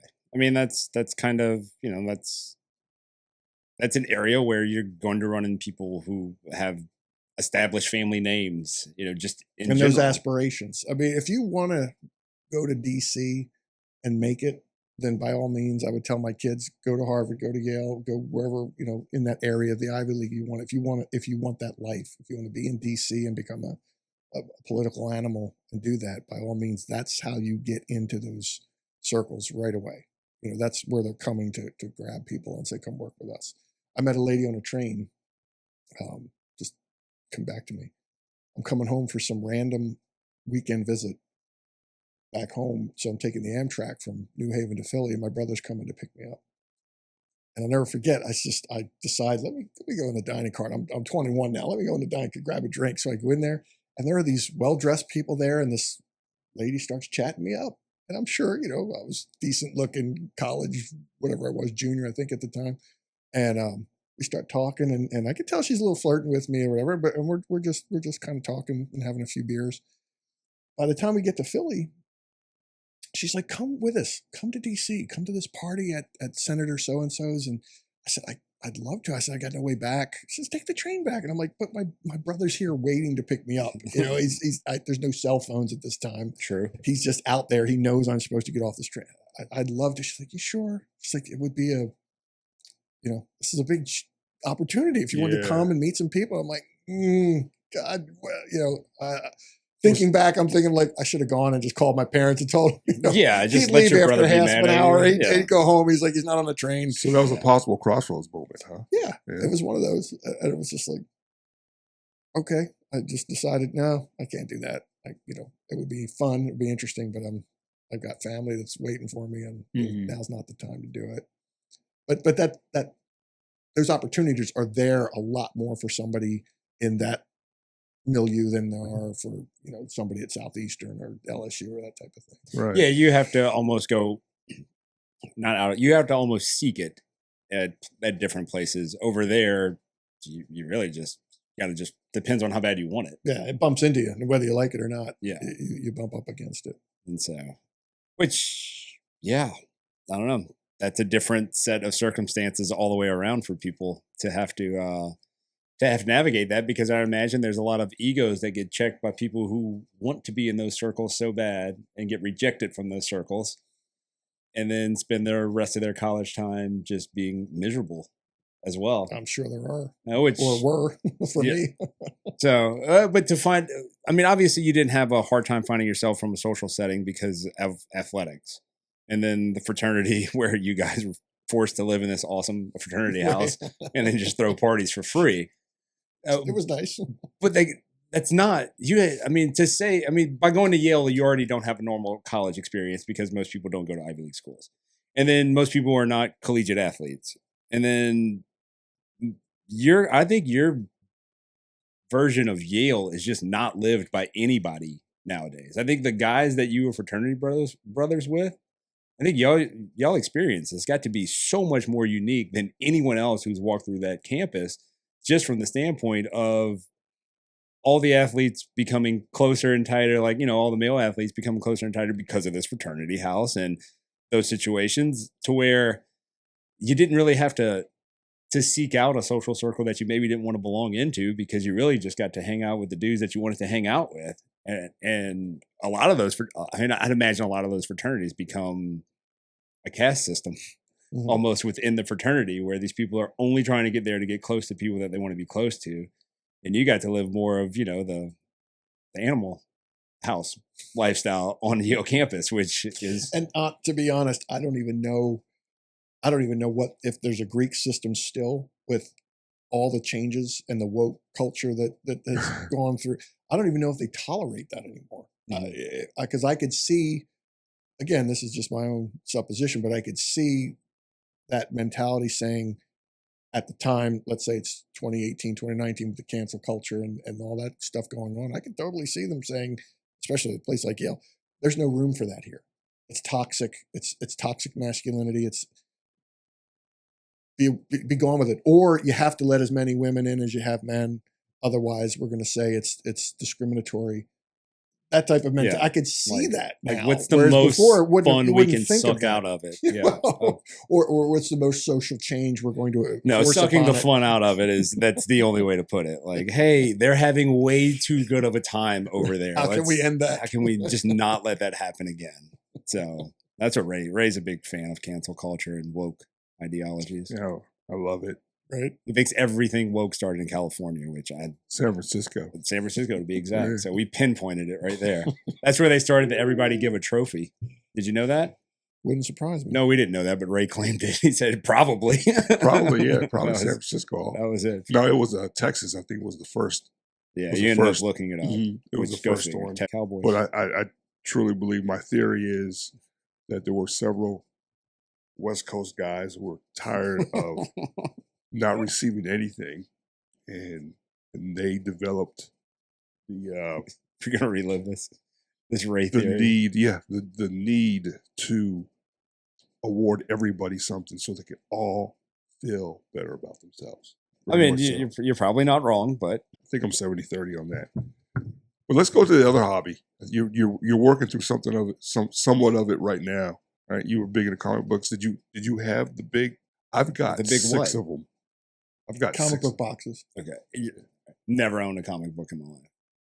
Oh, sad. Just it's. This is the part that, like, for the people out there in the podcast world, I'm sitting next to 2 dudes who played college football. And I was collecting comics at the same time. Comics, So are we. Yeah, Dungeons and Dragons. yeah. That's called well-rounded. I guess it is. And I'm like, and I'm the one who I'm not supposed, y'all supposed to be making fun of me for this. And it blows my mind. And I mean, yeah. So were Both. you? I'm sorry. No, you don't need to be. I'm amazed. It's all good. Were you a DC guy or Marvel guy? Marvel. Thank Marvel. God. My brother was DC. What? Well, he did both, but he gravitated when we were very young, 5, 6 years old. I think I told you I learned to read off of the Hulk comics That's that my right. uncle had left. Mm-hmm. And my brother was a year and a half older than me, so he was looking at the Superman comic. Mm-hmm. And Superman was DC's strongest guy. The Hulk was Marvel's strongest guy. And we just were rivaled right there. Everything for him was Superman. Everything for me was Hulk. He eventually got into Spider-Man and liked Spider-Man more than Superman, so he kind of stopped Yeah. collecting as much on the DC end. Mm. I always stayed with Hulk, and then it kind of went out from there. Hulk was part of the Avengers, started reading the Avengers. Hulk was part of the Defenders, started reading Defender comics, and then just got into the whole thing. I only like DC. I like the new Teen Titans with DC and the Flash a little bit. Say Teen Titans? New Teen Titans, yeah. As in teenage. Okay. All right. I thought Yeah. so. Didn't they make a television show, Mhm. Teen Titans? Yeah. It was based off of that comic. Okay. All right. Because they were more toxic. So like when they went and beat somebody up, old DC, when you beat somebody up, they were okay. They might got a little black eye. They walked away from it. But with this, no. They when they put you down, they put you down. And I think that's why I like Marvel better than I like DC. because Marvel started offing people. They started taking people out. DC wouldn't do that. It's like the G.I. Joe cartoons. Yeah, everybody flies out of the vehicle and ends up got alive. Parachute, the parachute popped out. right. Plane's blown up in midair. And 2 guys with a parachute. With parachute came down. Yeah, I felt like that's what DC was. No, we're not going to kill anybody. We're not going to do any of that stuff. But Marvel, especially when Wolverine started popping the claws and the Punisher. Once they started got putting behind people Frank down. Castle, So why would they do that though? What's that? Because they were embracing the anti-hero culture that kind of gave rise to Stone Cold Steve Austin and The Rock, the bad guy. It was that whole anti-hero thing. It was Wolverine and the Punisher and Deadpool. Mm-hmm. They were anti-heroes, and they were the best-selling comic books. Suddenly, it just kind of took off, and the white bread, Superman who never did anything wrong, and people got tired of it, just like they got tired of Hulk Hogan. Say your prayers, take your vitamins and all that. They got tired of the goody-goody. And his resurgence came back when he turned heel and went Hollywood Hogan. So Batman's resurgence came back when Frank Miller did The Dark Knight. Yes, and he almost violated his rule never to kill anybody. He almost killed the Joker, or he almost killed the bad guys that were in the stories. And they showed him beating them that close. Right. And it became. They knew culture. The culture had turned, and that's But that's why Batman is still so popular. Mm-hmm. It's sort of Superman just because he's the strongest guy. Yeah. Well, but Batman was an actual guy. So I think you could take a few more liberties because he's not, technically a superhero, right? Mm-hmm. And so, but it begs the question to me, which we think about with Hollywood as well. We reflect Hollywood and Hollywood reflects us. That's how it works. If you're trying to force a reflection that's not there, girl bosses, woke stuff, your audience is gone. Yeah. You show back what's there, they're buying it up in droves. Look at the Top Gun remake. $1 billion like that. Yes. 3 days, $1 billion. Why? Because it's what it reflected our culture. The people are still patriots. The people still love America. They wanted to see that. I'm watching the She-Hulk, which I had high hopes for. I couldn't get through it. And they take a character that was wonderful in the comics and they turn her into this can do no wrong girl boss with no story arc whatsoever. She starts great, ends great, and you're just supposed to accept she's great.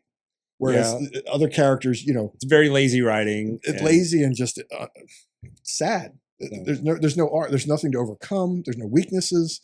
It's just, but at a time she was pushing a female hero. It got to be not just a hero, the girl boss. Yeah, she cannot be defeated. Well, that's what Ray and I had a conversation about that just in general, where you had a time when in sitcoms and every single thing that you consumed on television where the man was strong and that was okay. And then it became where all of the Hudsons became a punchline. Yeah. In every television show. And it even streamed down into children's cartoons. And I brought it up with Ray. I was like, there was one where, Bluey, right? I don't know if your kids were old enough. Kids love Bluey. Okay. I hated it. I hated it for a couple reasons. One, the kids were so disrespectful to their parents. And I realized the more that my little dude watched it, he got an attitude with us. And I'm like, what is going on? So Carolyn and I did a little social experiment. And I'm like, when he watches long segments of that, which is like 8-minute cartoons, 10-minute cartoons. So he might watch like 2 or 3 and then like be done. So it's not like he's like just completely vegging out on the couch all day watching it. But that was the only thing he'd watch and we go do something else. So the only thing he was consuming was that. And then I was like, what is it? And then he didn't watch it. I'm like, I think it's that. I'm like, the kids are so disrespectful. And that's a thing. And Absolutely. so we turned it off and we kept him away from it for like 2 weeks and his attitude changed. I'm like, all right, now we got to put it back just to see. No, you're right. Put it right back in. We did that with my daughter. It was all girl cartoon. Powderpuff Girls? I think it might have been that. If not, it was similar to that, where they're snarky and mouthy constantly. Yeah. And she started to become snarky and mouthy. And my wife right away said, you're done watching that. Yeah. And turned it off and she wasn't allowed to watch it. Attitude went right back to normal. And so in that little, they reflect what they're reflect watching. it. And in that cartoon also, the dad is like stay-at-home dad in Bluey or something. But the kids are like, he's like their playmate. I'm like, oh, they don't take him serious. Right. Like that's why they always make fun of the dad. And I'm like, even right there, I'm like, this is a children's show. And it's such, but I'm like, but it's real. Like you just said, like they write things that reflect whatever. And it goes both ways. and they made the dad weak Yeah. in the sense of like he was their playmate. If you pay attention, we don't even have, what would you call it, broadcast television anymore. We're all internet and watch most of our streaming stuff. But the times I do get broadcast channels for like football season, the advertising kills me. Every male is a joke, a punchline, and a doofus. Every woman knows everything and has to treat the guy like he's an idiot, and every guy's an idiot. Yeah. That's today's advertising. Yeah, It's and been like that for a few years now. It's been like that for quite a Like, while. oh my goodness, is that really what we're trying to reflect? And it's to like society? I don't even have a problem with it until it becomes the only thing. You know, like what? Like okay, like yeah, there's dumb people out there. Like you can make fun, you can make jokes. Just make jokes. Just make things that are funny. Like if you're gonna have a punchline, just have a punchline. It doesn't have to be the same one every single time. Like yeah, but that's it. I mean, even in like I think I told this to Ray, or I was having this conversation with someone where the last really like strong male character all the way through that still had his weaknesses, but it was still like very alpha was Tony Soprano. Like in those big series, you know, but he's, you know, whatever. It was like a mobster going through a midlife crisis. But in the end, it was like everybody still respected him. His wife still respected him and knew that deep down, if she needed something done, Tony was the guy. Even if she didn't say it directly, she can insinuate and he was going to take care of it. And then the next huge series that HBO had was Game of Thrones was huge. The strongest characters in Game of Thrones were female leads. Mm-hmm. You know, Sansa Stark, the young one, you know, even she was badass, but she was also still a young girl, you know, and it was like all the strong characters were there. And I'm like, oh, wow. And then the craziest one was, you know, like Joffrey, you know, like he was like but he was a kid. They didn't even do it like as a grown man being like crazy and alpha. They did it with a young guy being crazy and alpha. There was a young cousin who was psychopathic with the dogs. Yes. That one, you know, like completely unhinged. He wasn't even a leader. I mean, obviously, you know, Jon Snow was the closest thing, but he definitely, his right-hand man was a female. And so the lazy writing of always incorporating that by a product that's mostly consumed by men to begin with. Have you seen The Witcher? I hadn't watched that. I can't watch it anymore because of that. Yeah. First season, not bad. And then first season was good. Went off because we had Henry Cavill. Henry Cavill, Superman. Should still be Superman, by the way. Yeah. He was a great Witcher. And then I think it was season 2 where they sort of started pushing that woke agenda. Yep. And the showrunner said, Sapersky or her, the author, we don't need to follow what he did. He kind of gave us an architecture, but we can tell our own stories. It's like, time out. If you want to tell your own stories, create your own characters. Story. Right? Yeah. Don't take what is well established, right, to the fan base and say, we know you know that stuff, but we're going to change it.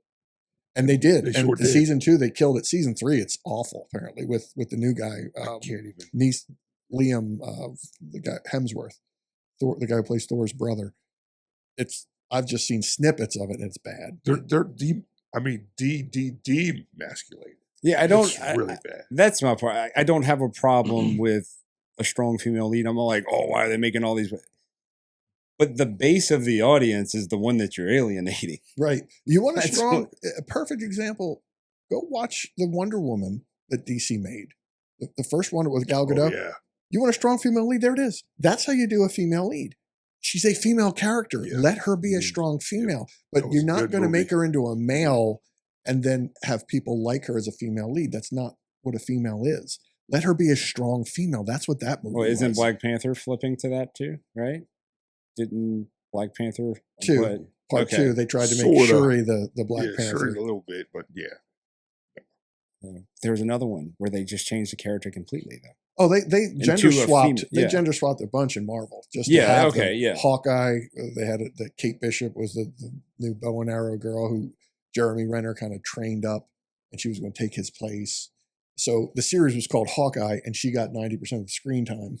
Right? It's like it's not really Hawkeye; it's Hawkeye's protege.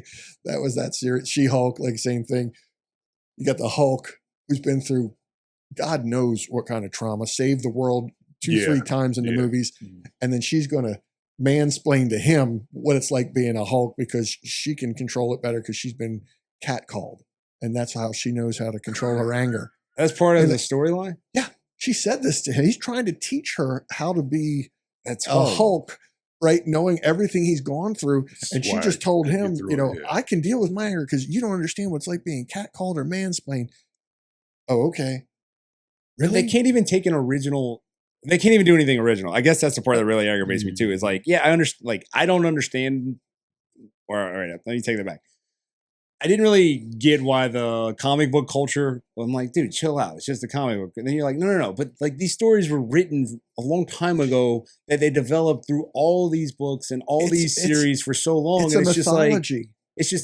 It's a mythology. Yeah, we like have. you created an entire culture around this storyline that has lasted decades, and then now you're saying like, yeah, forget all that. Yeah. Like, yeah, but the only reason why you have a storyline is because you've created it for all these decades. Right. Yeah. Could you imagine trying to go into Greece and just start making stories that Hercules was female? Yeah. Right. It's a mythology. Might as well have been around thousands of years. Comic books might have been around 1,000 years at this point because those stories are so well established. You cannot just change that. Change Forget it. Did you see the They new, won't mind. see the new Fantastic Four movie? Yes. Okay. I haven't watched it yet because Silver Surfer's supposed to be a male. So they gender swapped someone and Silver Surfer. Now there was one episode in the comics where his girl, Norrin Rad's woman, became a Silver Surfer for one episode. Well, that So makes it sense, exists. They didn't. She's not Norrin Rad. She is the Silver Surfer from that one episode. But they had to dig into 1 out of 500 comic books to pull one thing to say we can make it female instead of just leaving it Norrin Rad, the Silver Surfer, and introduce her later, right? When there's it makes sense. Yeah. But no, she was, she does technically she exists in the storyline, but not. She wasn't Galactus's herald like that. That's so sick. But they did a great job with Galactus. I'll tell you that. Yeah. It's worth seeing. It's still not a great Fantastic Four. I don't know why they can't make a good Fantastic Four movie. yeah, I've seeing seen as like how they two did or with the three of them, Avengers. and none of them were good. Yeah, No. they did the Avengers right. They've done certain characters perfectly. They can never seem to get. I think because of what they did with that whole Avengers, that storyline, everything else is just Fails. really does. Really does. Even the Disney shows. It just they really did. What we also loved, I think it was right during COVID, was the Netflix Daredevil. Oh yes. And then the Punisher, and then Luke Cage. Yes. They did those really. The only one that was bad was Iron Fist. They messed that one up. But the other You felt that way too. Oh my gosh, He was so whiny. they pretend he doesn't exist now. That guy, that actor's gone. He's so whiny. Yeah, that whole he's It was so yeah. bad. But Did you the ever other see those? No, but I remember, like as you're saying, I was like, oh yeah, I remember wanting to watch all that stuff and never. They were great. You should- Daredevil. you when should they But I would had- actually, I know I get into it because like I like more of the human person that does the stuff than the complete, the guy who plays the Punisher. I can't remember his name right now. Great actor. He was in the original Walking Dead. The Walking Dead. Yes. He was the sheriff's deputy. Deputy, yes. Then at first few episodes. Yep. Same character, same actor rather. Just plays the Punisher the way the Punisher needs Should to be be played, played. yep. Oh my goodness. He lives it. It's like he becomes the Punisher. Yeah. He's just so good to watch in that role. You know who we're talking about? I know who you're talking about. Guy's got Yeah. a big Yeah. nose, Fury looks like it's and- broken. He was in Fury. But that character right there is one that I liked it whenever they came out with the first movie, like the Punisher movie. Whenever that one came out, I was like, all right, like it's just. The dude's story. You're like, yeah, that's one where you can. Oh yeah. Envision yourself as a dude. That's what I would do if this If happened. that happened, right. Yeah. And so, Or the accountant. Have you seen the The accountant? accountant's great. He's too. the brother. yes. He's the brother in the too. accountant and the Yeah. accountant too. Yeah. Yeah. Same guy. So we can go down that comic book hole. I've got 6 boxes. I don't know how many boxes do you have. How many boxes? do you have? None. So Oh, Katrina. the fire. No, Oh. the fire. The fire. My brother is in Jersey. I'm still in college. I've got now 4 boxes full. And Ray, I'm talking about John Byrne's first run on the X-Men. I'm talking about the No. first Frank Miller, John. first 4 Wolverine from Frank Miller that he did. Mm. The Dark Knight. I've got my entire Hulk collection all the way back to like Tales So to that means you had the Astonish. first Wolverine appearance in that Hulk. I had 180 182. I didn't have 181. I had 182. He's in 182? both. Oh, Yeah. yeah. What's that? 181. Yeah. 181. Couple $100 easy now, if not $1,000. But so my brother takes my comic book collection, which 2 of those boxes were his that I bought from him for like $200 when he needed some cash. Uh-huh. And it was more than they were worth at the time. Uh-huh. So now I own all 4 boxes, but he's kind of at the house still and he's in control and I'm in college. He puts him in the back of this Chevette, takes him to some guy to look at the prices. I don't know why. He told me he was just having them priced for me. My guess was he was going to start parceling some out and Yeah. taking some cash. Comes home, parks over a pile of leaves, Oh, and it ignited. burned the whole Wow. back of the car. Everything went, including my 4 boxes of comics. Wow. I'm sorry, man. Gonesies. So I once wa- again, always it's like, makes you know, makes you want to cry a little bit certain there. physical possessions just aren't that important. You know, it's nice No, to they're have not, them. but it's still nice to have crappy them, when but they go away like yeah, that. if they go away, right. No insurance could cover it because they Yeah. were like, sure, I'm sure Yeah. you had a diamond ring in there too, right? You Yeah. know, it's just like, okay. Yeah, you had a Honus Wagner car too. Exactly. So, That's tough. yeah, I think I would rather them have gotten ruined in Katrina Right. than parking over a pile of leaves in a car catching But on I tell you, fire. here's what I wanted to say. I got this book for my kids, and I don't know how old your son? He's 9. There's a great book called How to Draw Comics the Marvel Way, Mhm. and it's now in paperback. You can get it for like $8 at Walmart even. But we got the hardback edition that when it first came out, I think it was 1979. My uncle, who loved comics at the time as well, he was a big Conan, Oh, the yeah. Barbarian fan. Conan. So Yes. so this book was edited by Stan Lee, and it was all illustrated by John Buscema, who was the Conan artist. Yes. And he did Spider-Man, and he did Mm-hmm. some Avengers. He's just one of the best artists I Mhm. ever think Marvel ever had. So he did all the illustration, but he's showing you how to draw, how they scale characters, how he'll do a 8 1-inch rows, Mhm. heads on the first row, hips are on the 4th row, knees are on the 6th row. Okay. And he can show you, I know just my little dude would love that. from stick figures to bubble work to scribble to defining, and you just start to learn proportion and the human body and the skeleton and the muscles. Best book I ever had. And I bought one for my kids. I don't know if we still have it, if it survived or not, but if not, I'll get them another copy. But my daughter and my son both started drawing. Maddie stuck with it a little more than Grant did. Mhm.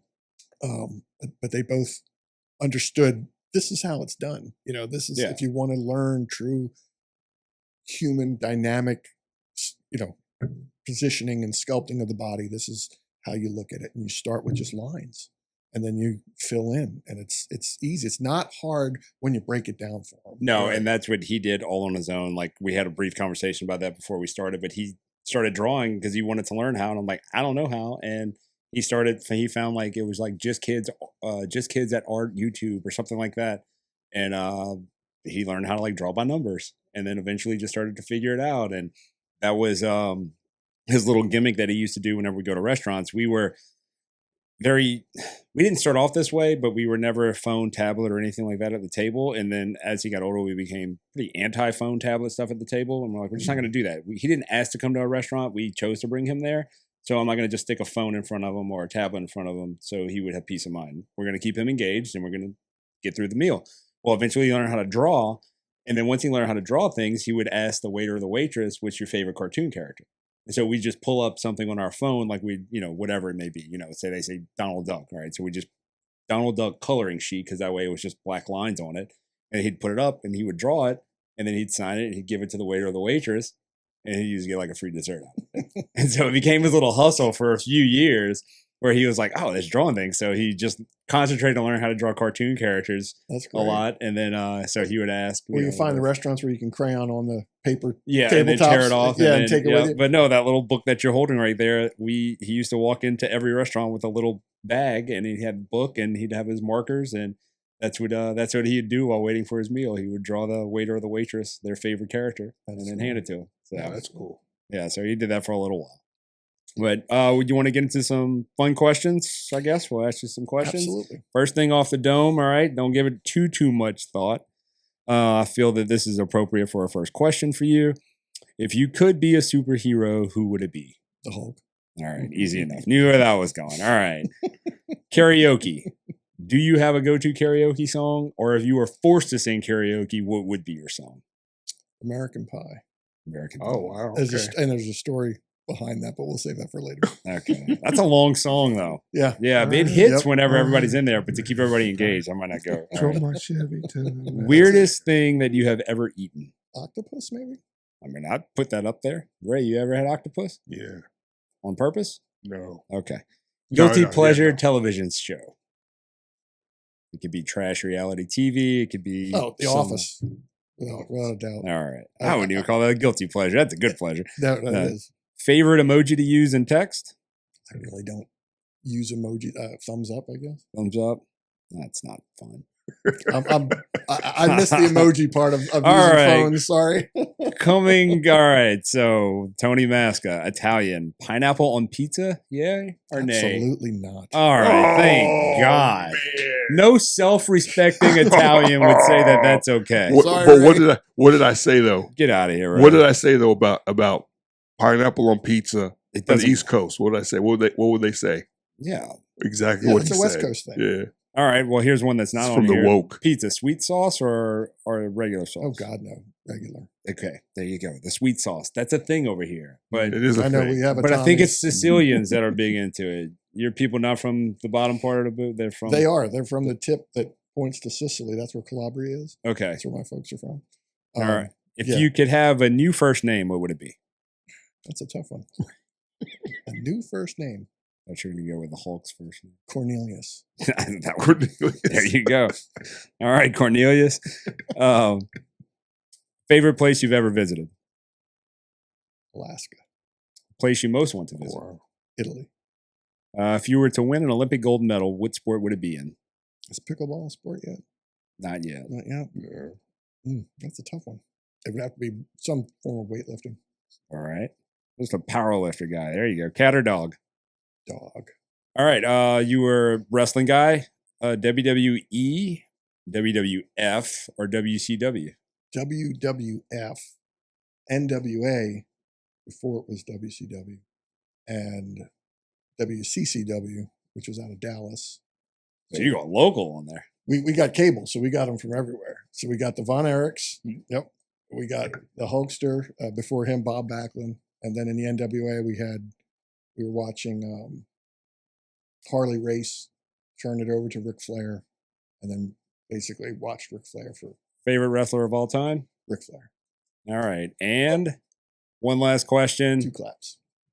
If people needed to get in touch with you for any type of advice from your legal practice, how would they do that? They could email me at anthonymasca, one word, @gmail.com. It's ANTHONYMASKA @gmail.com. There you go. Well, Ray brought our guest to us today. Yeah, I got one more thing. All right, what you got? One more thing. The best piece of advice someone's given to you that you can bestow upon us. The one that stuck with me the most was my high school football coach, who said to me, "I've seen your best. Now I expect it from you every time." That's my best piece of advice. Oh, When you that's get good. something out, when you get the best out of somebody, no matter what it is, doesn't have to be sports, but once you get the best out of them, let them know that's their best, and let them know there's no reason they can't keep achieving at that level. Creating Appreciate the that, man. expectation, live up to it type thing. Yeah. So, but no, that's great, man. We do appreciate everybody for joining us. Really enjoyed having a conversation that went in 1,000 different directions, which is something that Ray and I have done since we started this thing. But nonetheless, it was a good time. We always appreciate everybody for tuning in. It was great having Tony here, a friend of Ray's, and now a friend of mine as well. After we've talked it up for quite a bit, maybe he can teach me a little more about this AD&D that Ray seemed to brag about at one time. That turns out it was just the second version of the game, right? Yeah, Ray claiming AD&D being part. It was just part 2, dude. No, You weren't even that advanced. it was advanced though. It really wasn't. Yeah, So it was. anyway, so Ray, yep, he's going to be a dragon again. And then, but no, we always appreciate everybody for joining us as well. Make sure you hit the like button, hit the subscribe button, follow us on social media. We're also available on Apple iTunes, Spotify, anywhere that you do get your podcast from, drop a comment below if there was anything that you found outrageous that Ray may have said in this, or if you need to get in touch with Tony about anything from a legal standpoint, or if you just want to talk about console games, or no, computer games, not a console guy. I'm sorry, I've messed that one up. But no, thanks everybody for joining us, and until next time, we'll see you on New Dad Order.